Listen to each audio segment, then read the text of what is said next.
The way that Toy Story reshaped so many industries, I think, is worth talking about. So, like, it was started by George Lucas, actually, Hmm. and they built a whole computer from scratch. So he funded tons of research for like graphics and visual design, which makes sense if you're doing Star Wars, right? It makes Yeah. perfect sense. And he had It wound ILM. up, it never Uh, made any money. yeah. Yeah. So this was like the digital version of ILM. Like, so he started all these companies to make stuff possible. Yeah. So Steve Jobs actually comes in and buys it. He cashes out his Apple stock. He's pissed.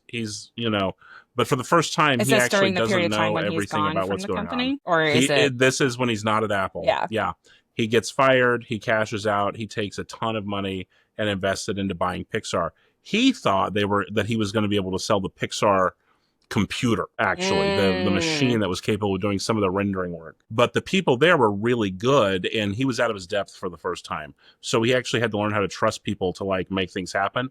And interesting. he basically was the lifeline that kept it open financially, I knew that part, but I even though don't it think I wasn't making knew money. that he was actually involved with anything. I think I thought he was just like a silent He investor or starts learning something. how to assemble a team and trusting people. He owned the whole thing outright. So basically 1995, I mean, this is Steve Jobs coming out of what would you call it? The wilderness maybe.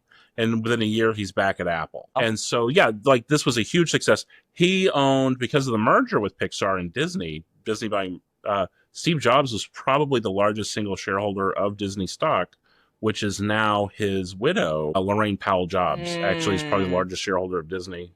And she interesting. owns The Atlantic, which does amazing reporting. Like, she is a billionaire that's doing good Nice. things I didn't know. quietly. Do you think Pixar still has the magic, though? I haven't seen the newest one that's come out. I saw some little blip that said it's the best Pixar movie since Coco. So that I'm like, Is but this the honestly, I couldn't Elio? even tell you what has been. I think what's confusing now is like Encanto, for example, was I think just a Disney produced film, not a Pixar film.